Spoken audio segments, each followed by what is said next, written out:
आई देहाती बहू। हाल ही में रोहन की शादी निर्मला नाम की लड़के से हुई थी। निर्मला गांव की लड़की थी। रोहन के पिता और निर्मला के पिता दोनों बचपन के दोस्त थे। उन्होंने बचपन में ही एक दूसरे से वादा कर लिया था कि दोनों बच्चों के बड़े होते ही उनकी शादी करवा देंगे। इसलिए वादे के अनुसार रोहन के पिता निर्मला को अपनी बहू बनाकर घर ले आते हैं। निर्मला अपने साथ अपनी गाय भी लेकर आ जाती है और उसे घर के आंगन में बांध देती है। अरे ये क्या माँ, भाभी तो गाय भी लेकर आई है हमारे घर में। अभी घर में गाय बंधी देखकर आस पड़ोस के लोग तो हमारा मजाक उड़ाएंगे ना। हाँ बेटा, तू ठीक कहती है, लेकिन क्या करूं मैं, तू तो जानती है तेरे पिता किसी की नहीं सुनते हैं। अरे ये क्या निर्मला, तुम अपने साथ गाय क्यों लेकर आई हो? आपके शहर में पैकेट वाला मिलावटी दूध मिलता है ना, लेकिन मुझे तो रोज ताजा दूध पीने की आदत है। गाय लाकर मैंने ना बहुत अच्छा किया है। अब हम सब रोज ना गाय का ताजा ताजा दूध पियेंगे।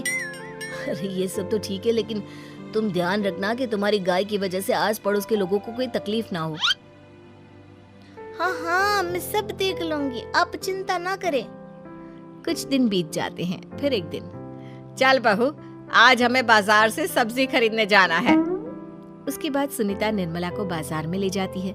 सब्जी के महंगे दाम देखकर निर्मला के तो होश उड़ जाते हैं। ये क्या माँ जी, 1000 रुपए की सब्जी, ये तो बहुत ही ज्यादा है। अब क्या करे बहू, शहर का तो यही हाल है। ना ना ना, मैं इस तरह पैसों की बर्बादी बर्दाश्त नहीं कर सकती। अब से ना हम इस बाजार से सब्जी नहीं खरीदेंगे। यहाँ फिर अगले दिन निर्मला घर के आंगन की मिट्टी खोदकर वहां तरह तरह की सब्जियां लगा देती है। अरे काव्या, तेरी भाभी तो बहुत अजीब है, उसने तेरे पूरे आंगन को खेत बनाकर रख दिया। मेरी समझ में नहीं आता तुम लोग इस लड़की को कहाँ से पकड़ कर लाए हो। अरे सब मेरे पिताजी का किया धरा है। सालों पहले अपने दोस्त से किए वादे के चलते उन्होंने उस गवार को हमारे गले बांध दिया। अरे तेरी भाभी सच में एक नंबर की गंवार है। उसे तो ढंग के कपड़े पहनने तक नहीं आते, ऊपर से उसने तेरे घर को गांव का तबेला बनाकर रख दिया है। उन औरतों की बातें सुनकर काव्या को बहुत बुरा लगता है। फिर वो अपने भाई रोहन से इस बात की शिकायत करने लगती है। रोहन निर्मला को समझाने की बहुत कोशिश करता है, लेकिन निर्मला के आगे उसकी एक नहीं चलती। फिर एक दिन रोहन निर्मला को एक शादी में ले जाता है। सभी मेहमान खाना खाने में व्यस्त थे। उधर रोहन भी अपने दोस्तों से गप्पे लड़ाने लगता है। तभी निर्मला तंदूरी चिकन के स्टॉल से ढेर सारे लेग पीस उठाकर अपने पर्स में डालना शुरू कर देती है। घर जाने के बाद इसे फ्रिज में रख दूंगी और कल सुबह मैं चीज सिखाऊंगी। फिर खाना खाने के बाद दोनों पति पत्नी वहाँ से जाने लगते हैं, लेकिन तभी दुल्हन का भाई उन्हें रोक लेता है। अरे ये सब क्या है? मैंने यहाँ खाना खाने के लिए सबको बुलाया था, खाना चोरी करने के लिए नहीं। तुमने पर्स में जो चिकन के लेग पीस छुपा रखे ना, चलो बाहर निकालो उन्हें। दुल्हन का भाई फौरन निर्मला से पर्स छीनकर सारे लेग पीस बाहर निकाल लेता है। मैंने इतना खर्चा करके खाने पीने का इंतजाम किया है और तुम हो कि यहाँ से खाना चोरी करके ले जा रही हो? शर्म आनी चाहिए तुम्हें। वहाँ मौजूद सभी लोग निर्मला को भला बुरा कहने लगते हैं। अपनी बेइज्जती होते देख रोहन दुल्हन के भाई से माफी मांगकर निर्मला को घर ले आता है। निर्मला, आज तुमने सबके सामने मेरी नाक कटवा दी। आखिर तुम्हें चिकन के पीस चुराने की जरूरत क्या थी? मुझे माफ कर दीजिए रोहन जी। दरअसल ना, हमारे गांव में जब भी शादी होती थी तब मैं और मेरी सहेलियां इसी तरह शादी से ढेर सारा खाना लेकर आते थे। मुझे नहीं पता था कि मेरी इस गलती से आपकी इतनी बेइज्जती हो जाएगी। मुझे माफ कर दीजिए, आज के बाद ऐसी गलती कभी ना करेंगे। इतना कहकर निर्मला रोने लगती है। निर्मला को रोते देख रोहन का दिल पिघल जाता है और वो उसे माफ करके गले लगा लेता है। इस तरह कुछ दिन बीत जाते हैं। फिर एक दिन रोहन उदास होकर घर लौटता है। रोहन के कपड़े बुरी तरह फटे हुए थे। अरे बेटा, ये सब क्या है? किसी के साथ मारा पीटी हो गई है क्या? नहीं माँ, आज हमारी जिंदगी का सबसे बुरा दिन है। म्युनिसिपालिटी वालों ने हमारी दुकान तोड़ दी। आज से हमारी आमदनी पूरी तरह बंद हो गई। हे भगवान, हमने तो किस्त पर ढेर सारा सामान ले रखा है। अब हम सारे सामान की किस्त कैसे चुकाएंगे? मेरी तो सोचने समझने की शक्ति ही खत्म हो गई। पता नहीं आगे हमें और कितनी मुसीबत झेलनी पड़ेगी। आप सबको ना चिंता करने की जरूरत ना है, मैं सब ठीक कर दूंगी। तो कहना क्या चाहती है बहू? हम ना बोल कर नहीं बल्कि करके दिखाएंगे। हाँ। उसके बाद निर्मला अपने पिता को फोन करके गांव से 5 गाय मंगवा लेती है और फिर अगले दिन निर्मला सभी गायों का दूध निकालकर बड़े बर्तन में भर लेती है। तुम ये सब क्या कर रही हो निर्मला? मेरी तो कुछ समझ में नहीं आ रहा। हम ना इन गायों का दूध बेचने जा रहे हैं, उसके बाद हमारे पैसों की समस्या खत्म हो जाएगी।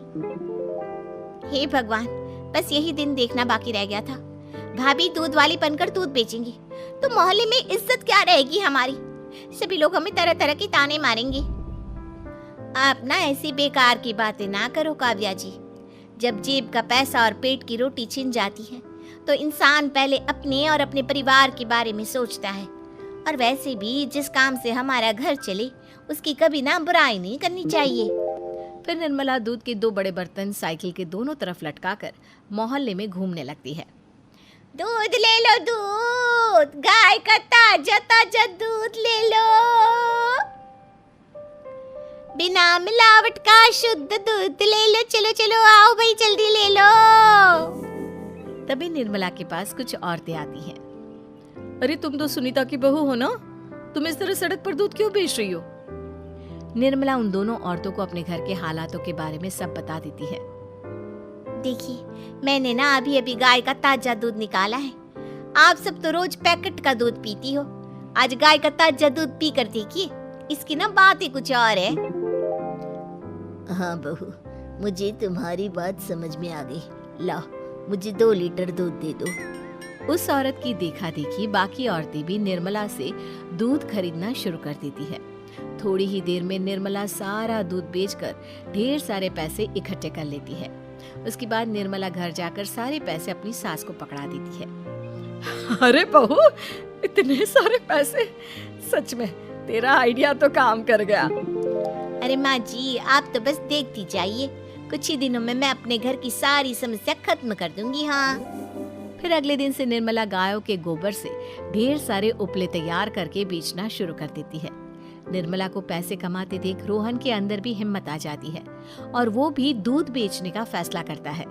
निर्मला के कहने पर उसके पिताजी कुछ और गायों का बंदोबस्त कर देते हैं। इस तरह दोनों पति पत्नी मिलकर दूध बेचना शुरू कर देते हैं।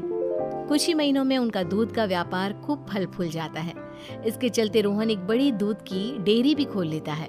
पिताजी, जब आपने निर्मला से मेरी शादी करवाई थी तब मैं मन ही मन आपको कोसा करता था, लेकिन आज मेरी समझ में आया कि आपका फैसला बिल्कुल सही था।